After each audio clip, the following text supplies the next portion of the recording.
Bonjour à tous, comment allez-vous? Moi je me porte bien. Aujourd'hui, dans Archives, on va parler de théories complètement folles. Qu'il s'agisse de films ou de séries télé, ou même de dessins animés classiques, s'il y a un sous-texte, quelqu'un est sûr de le trouver. Quand il y a trop de preuves pour parler de coïncidence, c'est là qu'une théorie devient intéressante. Mais nous oublions parfois que même les émissions de télévision les plus innocentes de notre enfance ont le potentiel d'être carrément choquantes. De nombreux dessins animés ont été épargnés par les théoriciens, mais il y en a quelques-unes que nous ne pouvons pas ignorer, même si nous le voulons. Voici donc 15 théories de dessins animés qui peuvent ruiner votre enfance.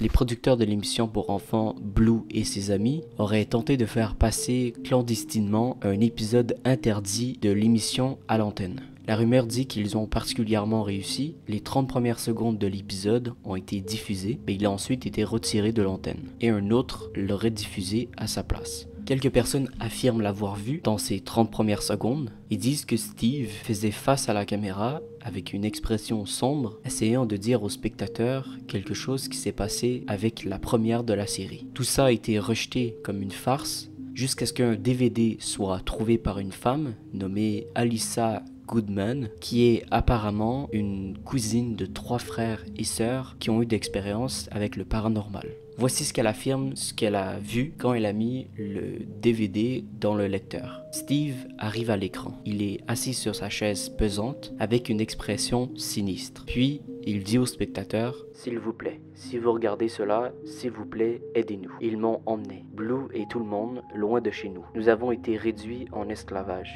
Nous devions jouer dans une sorte de spectacle. Blue et ses amis, ils nous maltraitent et nous torturent si nous obéissons pas. Nous détestions ça. Nous voulions rentrer chez nous, mais nous sommes pris au piège. S'il vous plaît, ne nous laissez plus souffrir. Libérez-nous, s'il vous plaît. » Le dessin animé classique Bip et Coyote est un duo de personnages de dessins animés provenant des Looney Tunes.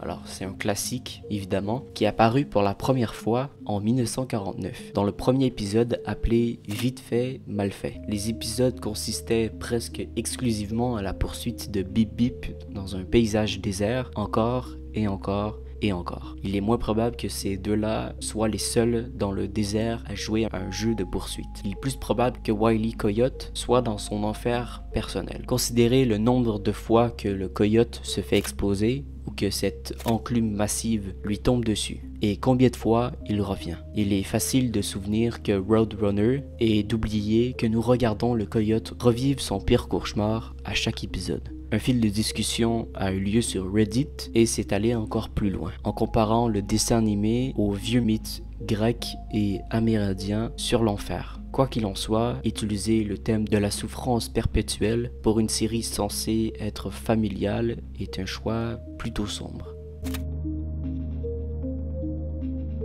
Sans surprise, cette théorie de fan n'est pas la préférée des fans de Bob l'éponge, y compris moi. Oui, j'assume publiquement que j'aime Bob l'éponge. Selon un fil de discussion sur Reddit, M. Crabbe enlève sa fille baleine Pearl uniquement dans le but de la tuer et de l'utiliser comme chair à pattes de crabe. Ce Redditor souligne que lorsqu'une baleine meurt, sa carcasse peut alimenter un écosystème entier pendant une très longue période. La mère de Pearl est inexistante dans la série. On ne sait pas comment ni pourquoi M. Crabbe pense à Pearl en premier lieu. Il se peut qu'elle soit pas vraiment sa fille, ou que M. Crabbe supporte les folles habitudes de dépenses de Pearl parce qu'il a un objectif plus important en tête. Ça pourrait également expliquer en partie le rôle de Plankton dans la série. Plankton est obsédé par l'idée de trouver l'ingrédient secret des pâtes à crabe. Ici, la plupart des ingrédients sont facilement disponibles. Le burger lui-même reste un mystère.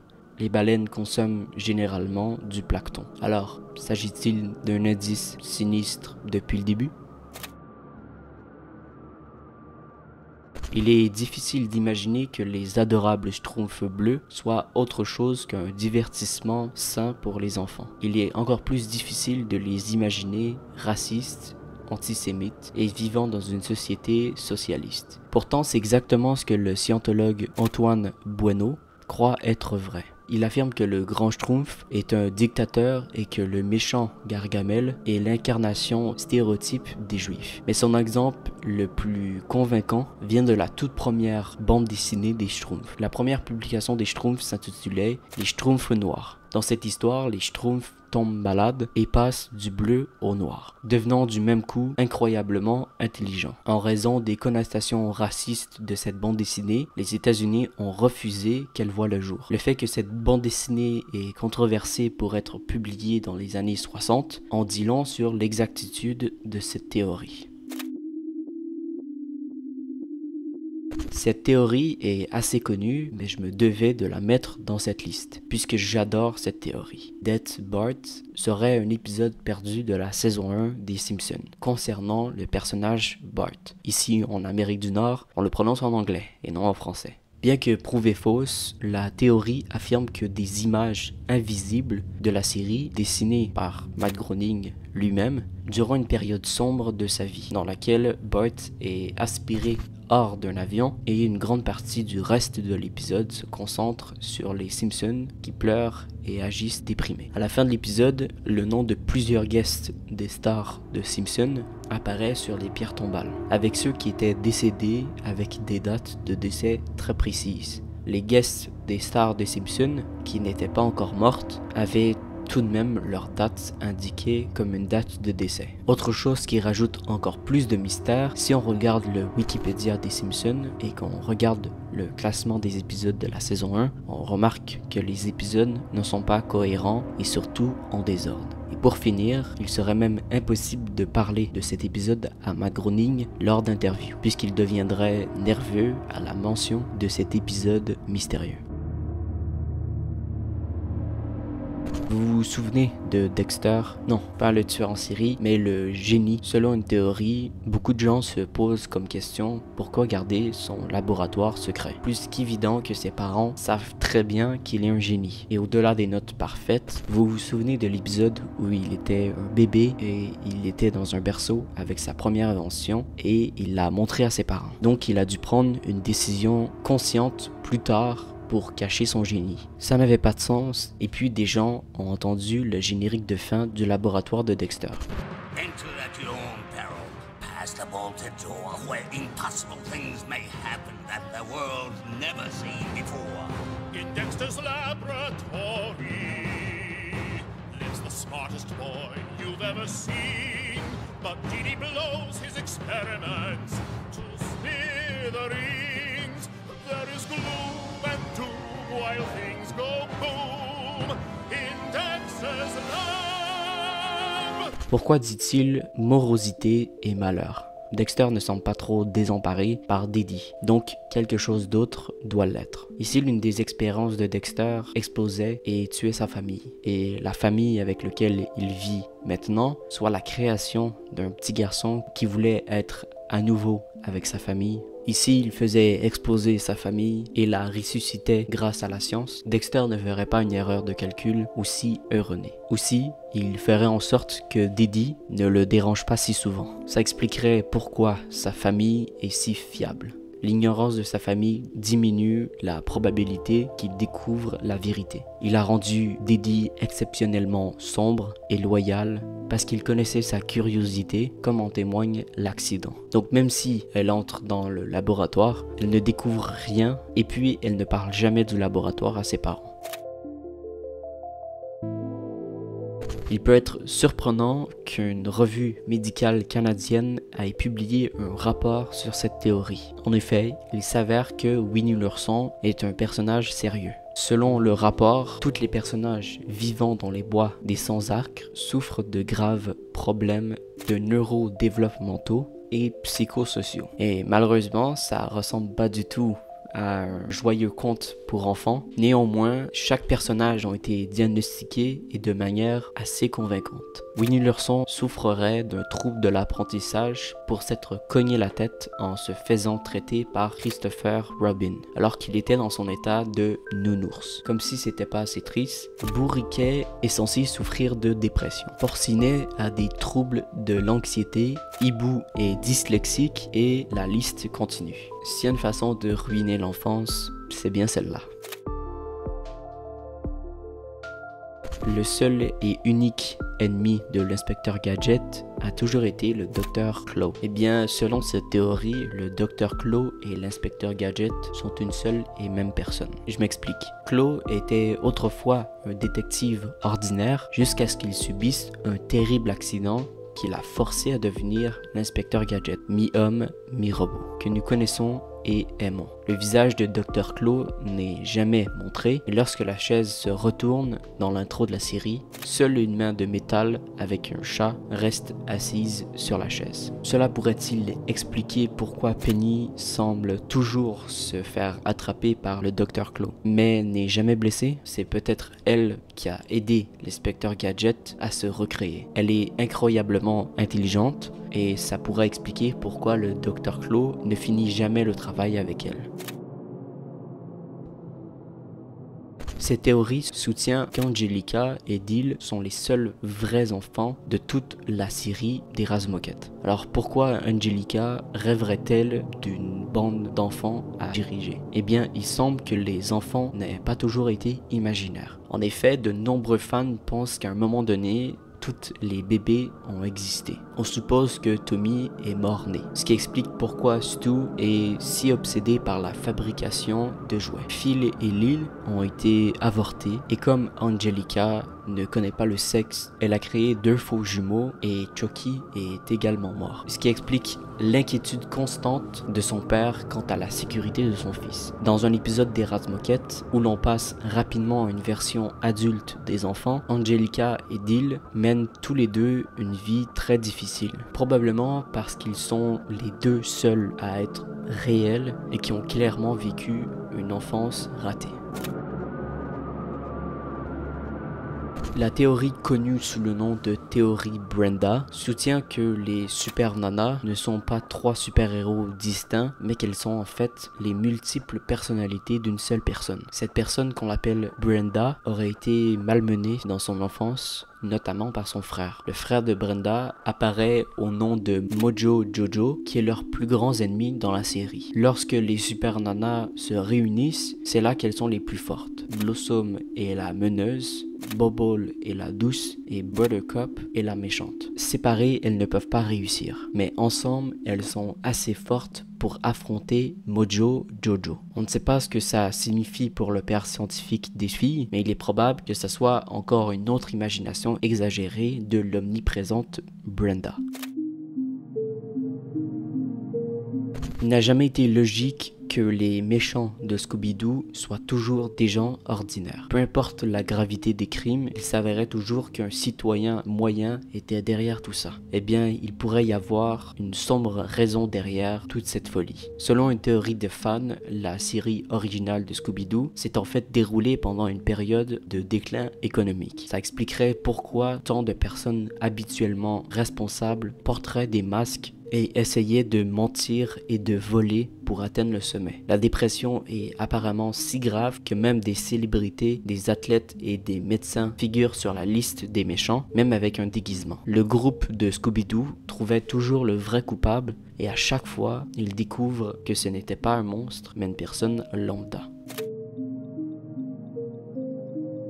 Selon une théorie de longue date, Blanche-Neige et les 7 nains seraient une grande métaphore de la dépendance à la cocaïne. Bien qu'il semble que Internet ne puisse pas laisser les films pour enfants tranquilles, il y a en effet beaucoup de matière à travailler dans ce cas. Le nom du personnage principal, Blanche-Neige, est un clin d'œil évident à la drogue elle-même. Mais là où les choses deviennent très intéressantes, c'est avec les 7 nains. Les nains qui sont nommés en fonction de leur personnalité correspondent parfaitement à l'étape de la dépendance à la cocaïne et du sevrage. Happy et Grumpy symbolisent les sautes d'humeur. Dopey, Sneezy et Sleepy sont des clins d'œil de la prise de drogue. Et bien sûr, Doc est là pour guérir tout. Serait-ce aller trop loin pour dire que le sommeil profond de Blanche-Neige pourrait en fait considéré comme une overdose? La plupart des gens se moquent de la théorie du Garfield affamé. Le chat dont la vie tourne autour de la nourriture, comment pourrait-il être affamé? Eh bien, étonnamment, il y a une bande dessinée de la série Garfield qui suggère exactement ça. Dans cette bande dessinée de 1989, Garfield se réveille dans une vieille maison abandonnée, sans John ni Odie. Il commence à perdre la tête en essayant de les retrouver, jusqu'à ce qu'ils apparaissent soudainement de nulle part. La partie la plus étrange de cette bande dessinée est la scène finale où l'on peut lire « L'imagination est un outil puissant. Elle peut teinter les souvenirs du passé, façonner les perceptions du présent ou peindre un avenir si vivant qu'il peut séduire ou terrifier. Tout dépend de la façon dont nous nous comportons aujourd'hui. » Je ne sais pas si la bande dessinée a de sombres implications pour le reste de la série ou si l'auteur Jim Davis s'est simplement amusé à se moquer des lecteurs. Celle-ci, c'est ma préférée. Évidemment, j'ai lu beaucoup de Reddit, de fans et d'histoires folles effrayantes au sujet de l'émission The Big Comfy Couch, ou en français, Le Monde de Loonette. Alors pour les quelques personnes qui ne connaîtraient pas cette série, alors pour la faire courte, c'est une série télévisée canadienne pour enfants qui raconte l'histoire d'un clown nommé Loonette et de sa poupée Molly, qui résout tous les jours des problèmes sur leur canapé. Elle a été diffusée du 2 mars 1992 au 29 décembre 2006, mais a eu de nombreuses rediffusions après 2006. Bref, en fouillant sur Reddit, j'ai découvert deux théories qui m'ont particulièrement marqué. Au début des épisodes, Loonette lit une histoire à Molly. Molly hoche la tête et se blottit à côté de Loonette. Et elle commence à lire à haute voix. Molly a commencé à ramper jusqu'au bord du canapé dès que Loonette fut absorbée par le livre. Elle regarda ses précieux lapins de poussière et se souvenait de l'époque où ils étaient des clowns heureux, amusants et affectueux comme Loonette, mais comme tous les enfants, ils sont arrivés à un âge où ils ne jouaient plus avec Molly. Alors elle les a transformés en lapins de poussière pour qu'ils puissent vivre éternellement. Ils avaient faim mais n'étaient jamais affamés. Ils se fatiguaient mais s'endormaient jamais. Ils seraient constamment dans la peur et la douleur et ils seraient à jamais debout. Et n'oublions pas les blagues cachées pour adultes qu'elles contiennent. Encore une fois, je regardais The Big Comfy Couch. Il y avait une scène en particulier qui était où Molly et Loonette s'amusaient sous la couverture et faisaient des bruits bizarres. C'est vraiment grossier pour une émission pour enfants. Quelqu'un sur Reddit a lui-même essayé de donner sa version des origines de l'émission. Selon lui, ce sont juste une bande de psychopathes dans un institut psychiatrique pour faire face à la réalité. Le major Bedhead est en fait un major de l'armée, mais il souffre d'un sévère PTSD. Si vous ne savez pas ce que ça signifie, c'est un trouble de stress post-traumatique. Loonette aurait été molestée par un nuage quand elle était enfant. Maintenant, elle a grandi et elle est gravement déprimée, ce qui fait qu'elle s'accroche toujours à Molly, son jouet d'enfant, mais qu'elle s'imagine aussi en clown, comme celui qui l'a agressé. Comme Fuzzy et Wheezy sont en fait des lapins de poussière qui ont été trouvés dans la salle de Capitoné car il n'y avait pas d'autres personnes à qui parler. Granny et sa grand-mère, c'est la seule personne qui lui rend encore visite de l'extérieur de l'asile. Et c'est la seule personne qui l'aime vraiment. Mais ce que je préfère par-dessus tout de cette émission, c'est que les enfants d'aujourd'hui ne sauront jamais ce que c'est l'immense horloge.